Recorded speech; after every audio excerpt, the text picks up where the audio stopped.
नमस्कार, आप देख रहे हैं महाराष्ट्र फाइल्स। आपके साथ मैं हूं परवीन शेख। कई सालों के लंबे इंतजार के बाद देश की सबसे बड़ी नगर निगम मुंबई महानगर पालिका के चुनाव आखिरकार संपन्न हो गए। इन चुनाव के नतीजों ने मुंबई की राजनीति में एक नई हलचल पैदा कर दी है। 227 सीटों वाली बीएमसी में बीजेपी 89 सीटों के साथ सबसे बड़ी पार्टी बनकर उभरी।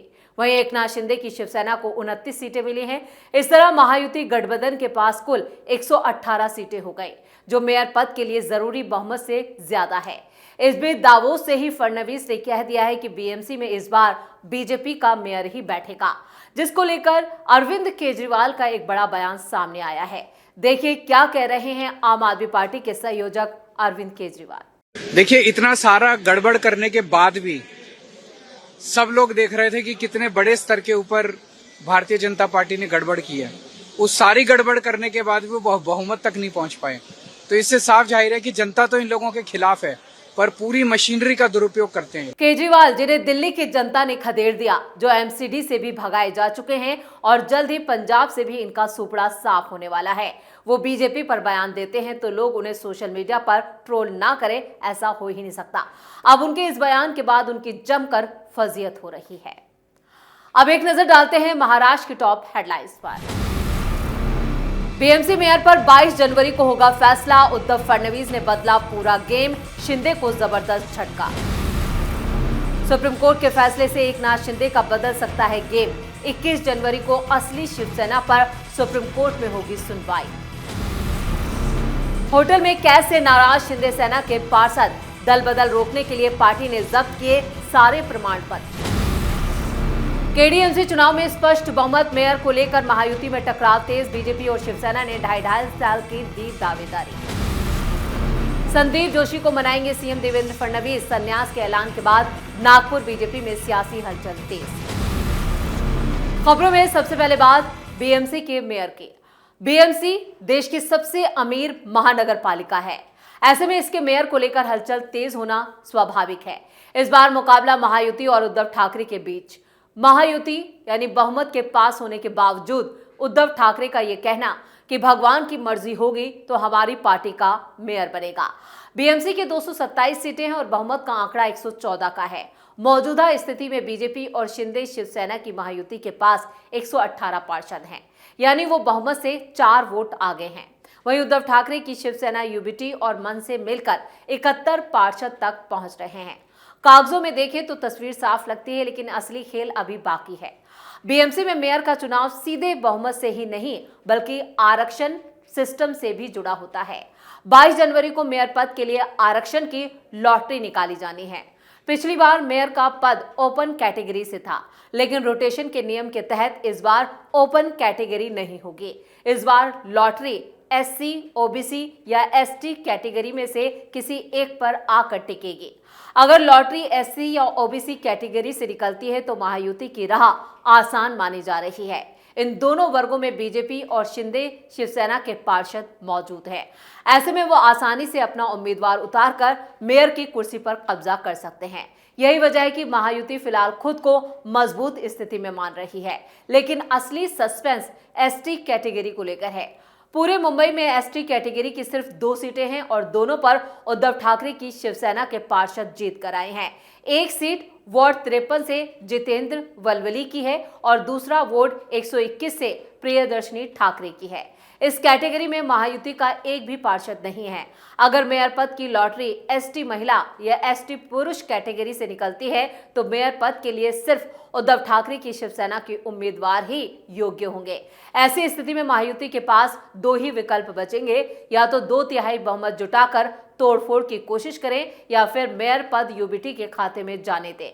यही पूरा गणित है, जिसके चलते उद्धव ठाकरे ने भगवान की मर्जी वाला बयान दिया है। उनका इशारा साफ है कि अगर आरक्षण की लॉटरी एसटी कैटेगरी पर आ गई तो बहुमत ना होने के बावजूद भी बीएमसी का मेयर उनकी पार्टी का बन सकता है। अब नजरें 22 जनवरी पर टिकी है, जब यह तय होगा कि मुंबई की सबसे ताकतवर कुर्सी किसके हाथ लगेगी। और खबरों में अब बात सुप्रीम कोर्ट में फंसे शिंदे की। मुंबई मेयर विवाद के बीच 21 जनवरी को सुप्रीम कोर्ट में शिवसेना और एनसीपी के चुनाव चिन्ह विवाद पर आखिरी सुनवाई होगी। अगर शीर्ष अदालत ने अपना फैसला शिंदे गुट के खिलाफ सुनाया तो सारा गेम ही पलट सकता है। उद्धव ने अपनी याचिका में चुनाव आयोग के उस आदेश को चुनौती दी है जिसमें शिंदे गुट को आधिकारिक तौर पर शिवसेना के रूप में मान्यता देते हुए उन्हें धनुष बाण चुनाव चिन्ह दिया गया। ऐसे में महाराष्ट्र समेत पूरे देश की नजर 21 जनवरी को सुप्रीम कोर्ट में होने वाली सुनवाई पर टिकी है। जून 2022 में शिवसेना में बड़ी टूट देखने को मिली थी। एकनाथ शिंदे ने कई विधायकों के साथ उद्धव ठाकरे से बगावत की थी। इस विद्रोह के चलते शिवसेना 2 गुटों में बंट गई। इसके बाद एकनाथ शिंदे के नेतृत्व वाले दल को शिवसेना का नाम और चुनाव चिन्ह दिया गया। वहीं उद्धव ठाकरे वाले गुट को यानी उद्धव बाला साहब ठाकरे का नाम और मशाल जो था वो उनको चुनाव चिन्ह दिया गया। इस बीच बीएमसी के अगले मेयर को लेकर बीजेपी और शिंदे गुट के बीच तनातनी बढ़ने के आसार है। शिंदे ने मेयर पद को 2.5 साल के लिए बांटने का प्रस्ताव रखा था, जिसमें पहले 2.5 साल बीजेपी और बाद के 2.5 साल में उनकी शिवसेना को ये कुर्सी देने की बात कही गई थी, लेकिन बीजेपी ने इस फार्मूले को नामंजूर कर दिया। राजनीति के जानकारों का मानना है कि इस तरह की व्यवस्था से ये संदेश जाएगा कि महाराष्ट्र और खासकर मुंबई में बीजेपी शिंदे गुट पर निर्भर है। इसके अलावा मुंबई की सबसे बड़ी और मजबूत पार्टी होने के बावजूद शिंदे के बिना बीजेपी कमजोर है। ऐसा संकेत भी जनता तक जा सकता है, जिससे पार्टी को लेकर असमंजस की स्थिति यानी सस्पेंस बना हुआ है। इन्हीं वजहों से केंद्रीय नेतृत्व ने शिंदे की शर्त को खारिज कर दिया। बीजेपी नेतृत्व ने शिंदे को यह भी संकेत दिया है कि बीएमसी के नए मेयर के नाम का फैसला मुख्यमंत्री देवेंद्र फडणवीस की सहमति से होगा। पार्टी का तर्क है कि बीएमसी चुनाव पूरी तरह से फडणवीस की रणनीति और नेतृत्व में लड़ा गया था, इसलिए उनकी राय को नजरअंदाज करना गलत संदेश देगा। ऐसा होने पर कार्यकर्ताओं में निराशा फैलने का खतरा है, जिसे बीजेपी हर हाल में बचना चाहती है। खबरों में आगे का रुख करते हैं। महानगर पालिका चुनावी नतीजों के बाद होटल पॉलिटिक्स की वापसी हो चुकी है। बांद्रा के 7 सितारा होटल में ठहरे डिप्टी सीएम एकनाथ शिंदे की शिवसेना के नवनिर्वाचित पार्षदों के बीच अब नाराजगी या कहें कि बगावत के सुर तेज हो गए हैं। बीएमसी में सत्ता गठन की रस्साकशी के बीच एकनाथ शिंदे की शिवसेना में आंतरिक कलह खुलकर सामने आ गया है। शिंदे ने अपने 29 नवनिर्वाचित कॉर्पोरेटर्स को दल बदल से बचाने के लिए उनके जीत के सर्टिफिकेट और आधार कार्ड अपने पास रख लिए हैं। इस सख्त रवैये और होटल में रहने की अनिवार्यता से नाराज पार्षद अब अपने ही इलाकों की ओर लौटने लगे हैं। एकनाथ शिंदे की पार्टी ने जिन दस्तावेजों को अपने पास सुरक्षित रखा है उनमें 16 जनवरी को रिटर्निंग ऑफिसर के जारी किए गए जीत के प्रमाण पत्र और पार्षदों के आधार कार्ड तक शामिल हैं। खबरों के मुताबिक 17 जनवरी से होटल में रखे गए पार्षद पूरी व्यवस्था से घुटन महसूस कर रहे थे। उनका तर्क है कि वो अपनी जीत का जश्न उन वोटरों के साथ भी नहीं मना पा रहे हैं जिन्होंने उन्हें चुनकर भेजा है। इसी नाराजगी के चलते कई पार्षदों ने अब होटल छोड़ना शुरू कर दिया है। ताजा जानकारी के मुताबिक शिवसेना के महासचिव और पूर्व सांसद राहुल शेवाले दिल्ली के लिए रवाना हो चुके हैं। वो बीजेपी शीर्ष नेतृत्व से कई नगर निगमों में गठबंधन के स्वरूप और मेयर पद से जुड़े उम्मीदवारों के नाम पर चर्चा करेंगे। फिलहाल शिंदे गुट के भीतर दस्तावेजों को लेकर जो नाराजगी देखने को मिल रही है वो पार्टी के लिए एक नई चुनौती और कई मुश्किलें पेश कर रही है। खबरों में आप बात करेंगे कल्याण डोंबिवली मेयर की। केडीएमसी में महायुति को कुल 102 सीटें मिली हैं, जिनमें बीजेपी के 50 और शिंदे गुट के 53 नगर सेवक चुने गए। महापौर पद हासिल करने के लिए बीजेपी को 12 एक्स्ट्रा पार्षद यानी कॉर्पोरेटर्स की जरूरत है, जबकि शिंदे गुट को 9 पार्षदों के समर्थन की जरूरत है। इसी वजह से दूसरे दलों के कुछ पार्षदों को अपने पाले में लाने की संभावनाएं तलाशी जा रही है। यहाँ कहे कि जोड़ तोड़ की राजनीति शुरू हो चुकी है।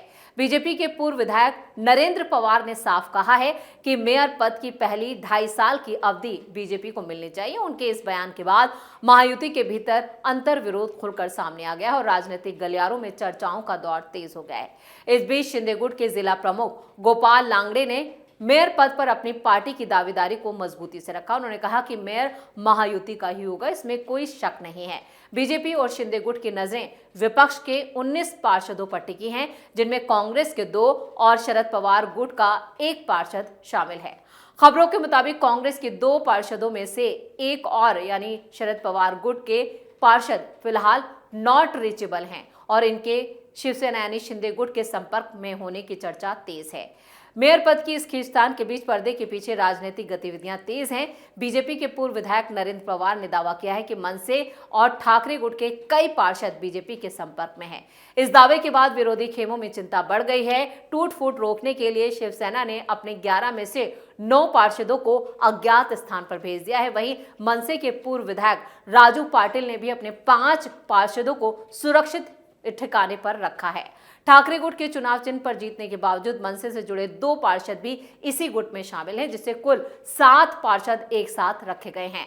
आने वाले दिन ये तय करेंगे कि महायुति के भीतर सहमति बनती है या फिर सियासी गेम में कोई और मोड़ आता है। खबरों के आखिर में बात करते हैं बीजेपी की। महाराष्ट्र में महानगर पालिका चुनाव में भारी जीत के ठीक तीसरे दिन बीजेपी को नागपुर में बड़ा झटका लगा। एक नाटकीय घटनाक्रम में मुख्यमंत्री देवेंद्र फडणवीस के खास दोस्त, पूर्व मेयर और विधान परिषद के सदस्य संदीप जोशी ने राजनीतिक संन्यास की घोषणा कर दी। इससे उनके समर्थकों में हड़कंप मच गया। फेसबुक पर उन्होंने कहा, अब मुझे रुकना है, हेडिंग है, लंबा पोस्ट डाला और उनके इस फैसले पर कई राजनीतिक कारण भी समझ में आ रहे हैं। जोशी महापौर थे, 2 बार स्टैंडिंग कमेटी के चेयरमैन पद पर भी रहे और स्नातक निर्वाचन क्षेत्र चुनाव की उम्मीदवारी भी वो दे चुके हैं। सीएम राज्य भर में व्यस्त रहते हैं, इसलिए जोशी को उन्होंने दक्षिण पश्चिम विधानसभा सीट का पालक मंत्री भी बनाया। जब देवेंद्र फडणवीस 2.5 साल सीएम थे, तब जोशी उनके मानस सचिव थे। वो विधान परिषद सदस्य हैं और उनका कार्यकाल 13 मई को खत्म हो रहा है। लेकिन इससे नागपुर में बीजेपी की सियासत में हलचल तेज है कि आखिर अचानक से संदीप जोशी ने संन्यास लेने का फैसला क्यों कर दिया। उधर दावोस पहुंचे देवेंद्र फडणवीस ने कहा है कि वो जोशी को हर हाल में मना लेंगे। इसी के साथ महाराष्ट्र फाइल्स में खबरों का सिलसिला यहीं खत्म करते हैं। बाकी खबरों के लिए आप जुड़े रहिए कैपिटल टीवी के साथ। वीडियो को लाइक करें, शेयर करें और कैपिटल टीवी को सब्सक्राइब जरूर करें। धन्यवाद।